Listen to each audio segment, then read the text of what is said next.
पिता और पुत्र और पवित्र आत्मा के नाम पर आमीन। प्रिय भाई बहनों, प्यारे बच्चों, यदि आप पास्का जागरण के मिसा में भाग नहीं लिए थे जो रात को हुआ, तो आप गिरजाघर में जब जाएंगे, अपने चर्च में जाएंगे, तो आप देखेंगे वेदी के पास पास्का मोमबत्ती रखा गया है, उसको डेकोरेट किया गया है, बहुत बड़ा पास्का मोमबत्ती। और पुरोहित उस पास्का मोमबत्ती की आशीष किया और वे कहे उस समय जब वे आशीष दे रहे थे, क्रिस्त जैसे कल थे वैसे आज है, सबका आदि और अंत, अल्फा ओमेगा, काल और युग उनके अधिकार में है, उन्हीं की महिमा और सत्ता युगानुयुग बनी रहे, आमीन। फिर वो 5 लोबान के दाने उस क्रूस पर लगाते हैं और कहते हैं, प्रभु क्रिस्त अपने पवित्र और प्रतापी घावों द्वारा हमें सुरक्षित रखे और संभाले, आमीन। फिर पुरोहित ने उस पास्का मोमबत्ती को उठाया, आशीष दिया, जुबान से इंसेंस किया और कहे, क्रिस्त की ज्योति। दूसरे बार भी थोड़े ऊंचे और उठाए हुए आवाज में, क्रिस्त की ज्योति। और उसके बाद तीसरी बार, क्रिस्त की ज्योति। और सब अपने मोमबत्ती को जलाते हुए, हाथों में रखते हुए जुलूस में जाते हैं और गिरजाघर के अंदर गुणगान होती इस मोमबत्ती का। तो प्रिय भाई बहनों, ये क्यों है? क्योंकि अंधेरे में ये मोमबत्ती ने रोशनी लाई। ये पास्का मोमबत्ती ने अंधेरे का ढक्कन को हटा दिया और रोशनी आ गई। ये मोमबत्ती पुनर्जीवित प्रभु यीशु का चिन्ह है हमारे बीच में। और ये ईस्टर के हर दिन, ईस्टर जब भी मिस्सा होता है, ये मोमबत्ती जलाई जाएगी। ये पुनर्जीवित प्रभु यीशु क्रिस्त हैं। पुनर्जीवित प्रभु यीशु क्रिस्त जब अपने शिष्यों के बीच में आए, बंद कमरे में, उनके हाथों में कीलों के निशान थे, उनके बगल में छेदित शरीर, उनके पाँव में कीलों का निशान। इसलिए ये मोमबत्ती में वो निशान है, इसलिए मैंने आपको अभी बताया। तो प्रिय भाइयों बहनों, प्यारे बच्चों, हम आज इस मिस्सा बलिदान में आए हैं क्योंकि हमने देखा इस पुण्य सप्ते में केवल एक ही व्यक्ति, प्रभु यीशु क्रिस्त, जो साजिश, विश्वासघात और हत्या से भरे एक हफ्ते को वर्ष का सबसे पवित्र सप्ताह बनाया है। ये सब हुआ उनको, साजिश हुआ, विश्वासघात हुआ, उनका हत्या हुआ, लेकिन क्या हुआ? एक परिवर्तन हुआ इसी के द्वारा। इसलिए ये मोमबत्ती हमारे लिए रोशनी लाती है। ये पुनर्जीवित प्रभु यीशु हमें नया जीवन देते हैं।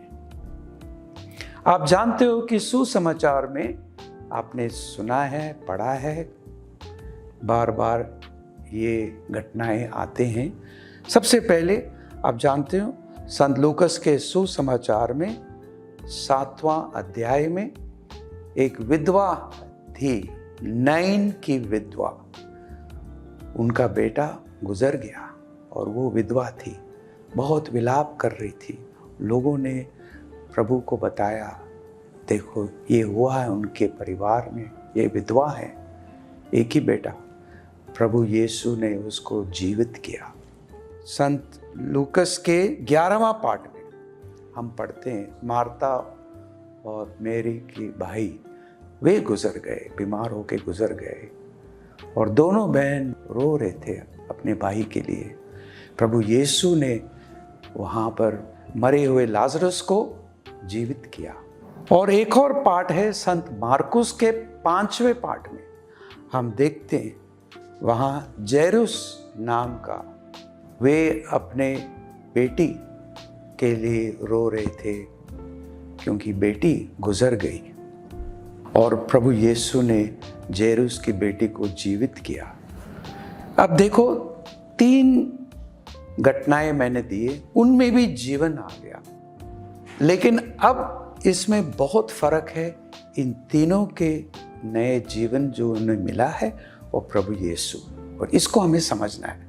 ये तीनों, नाइन की विधवा के बेटे, जायरुस की बेटी और लाजरुस को जीवन मिला, लेकिन कुछ सालों के बाद वे भी गुजर जाएंगे, वे भी मरेंगे, वे भी फिर दफनाए जाएंगे।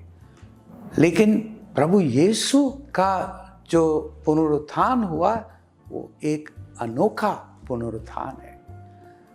अब प्रभु यीशु नहीं मरेंगे, वे क्रूसित हुए, वे मरे, वे दफनाए गए, वे जी उठे, लेकिन वो तीनों जैसे, नाइन की विधवा के बेटे, जायरुस की बेटी और लाजरुस, ये तीनों मर जाते हैं, लेकिन प्रभु यीशु अब नहीं। और इसलिए हम देखते हैं कि एक अनोखा घटना हुआ है प्रभु यीशु के जीवन में।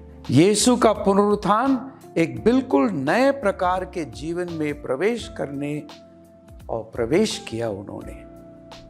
अब मरने और नाश होने के नियम के उस पर अधीन नहीं है, बल्कि उसे उन्होंने पार कर चुका है। ऐसा जीवन जो एक नए आयाम को खोलता है, एक नई मानव अस्तित्व की अवस्था उन्होंने की, एक नया अवस्था, एक नया आयाम को खोलता है। इसलिए यीशु का पुनरुत्थान कोई अलग तलक घटना नहीं है जिसे हम केवल अतीत तक सीमित मानकर अलग रख देते, बल्कि ये एक विकासात्मक छलांग का प्रतिनिधित्व करता है, बल्कि ये एक विकासात्मक छलांग, it is evolutionary leap that we are experiencing. वो अनुभव यीशु के पुनरुत्थान में मानव अस्तित्व की एक नई संभावना प्राप्त हुई है, जो सभी को प्रभावित करती है, जो भविष्य के लिए एक द्वार खोलती है और मानव जाति के लिए एक नए प्रकार के भविष्य। और इसी के आधार पर हम नए नियम के इस गवाही के अनोखा स्वरूप को समझ सकते हैं। यीशु सामान्य मानवीय जीवन में नहीं लौटते हैं, जैसे कि मैंने आपको बताया, नाइन की विधवा के बेटे, जायरुस की बेटी और लाजरुस, ये इसके समान नहीं है। उन्होंने स्वयं जरूर उनको जीवित किया, लेकिन पिता परमेश्वर ने प्रभु यीशु को पुनर्जीवित किया। शिष्यों के लिए अब वे एक नई तरीके से उनके जीवन में आते हैं। डरे हुए, कांपते हुए शिष्य कमरे में बंद थे, अब पुनर्जीवित प्रभु यीशु वहाँ आते हैं। और हम सुनेंगे संत योहन के 20वें अध्याय में, उसी दिन अर्थात सप्ताह के प्रथम दिन संध्या समय, जब शिष्य यहूदियों के भय के द्वार बंद किए एकत्र थे, ईसा उनके बीच आकर खड़े हो गए। उन्होंने शिष्यों से कहा, तुम्हें शांति मिले। और इसके बाद उन्होंने अपने हाथ और अपनी बगल दिखाई। ईसा ने उनसे फिर कहा, तुम्हें शांति मिले। जिस प्रकार पिता ने मुझे भेजा, इसी प्रकार मैं तुझे भेजता हूँ। इन शब्दों के बाद ईसा ने उन पर फूंक कर कहा, पवित्र आत्मा को ग्रहण करो। देखो कितना दयालु प्रभु ईश्वर, जैसे क्रूस के पहले अब पुनर्जीवित प्रभु यीशु कितने प्यार से अपने शिष्यों को समझा रहे हैं, क्योंकि ये एक बिल्कुल अनोखा घटना हुआ है उनके जीवन में, कभी ऐसा हुआ नहीं। इसलिए उनको थोड़ा समय लगता है इस पुनर्जीवित प्रभु यीशु को अनुभव करने को, क्योंकि वे कब्र में पत्थर हटा के बाहर आए, वे बंद कमरे में आ जाते हैं। और एक समय थॉमस को भी कुछ शक है इस पुनर्जीवित प्रभु यीशु पर, लेकिन जब पुनर्जीवित यीशु उनके सामने आते हैं, कहते हैं, हे मेरे प्रभु, हे मेरे ईश्वर। तो ये पुनर्जीवित प्रभु आज हमारे बीच में हमेशा के लिए हमारे साथ है।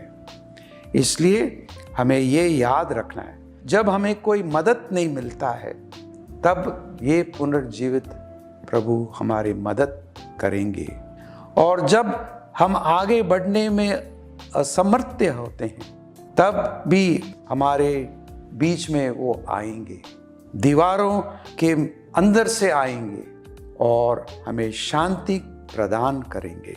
और जब हम अपने जीवन में टूटापन महसूस करते हैं, कठिनाइयों महसूस करते हैं, वे हमारे साथ देंगे।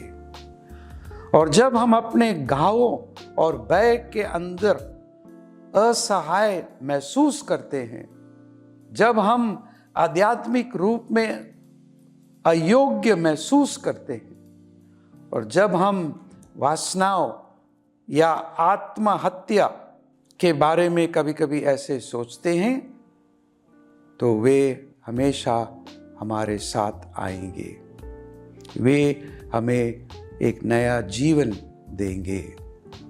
पुनर्जीवित यीशु हमारे बीच में है और वे हमारी मदद करेंगे।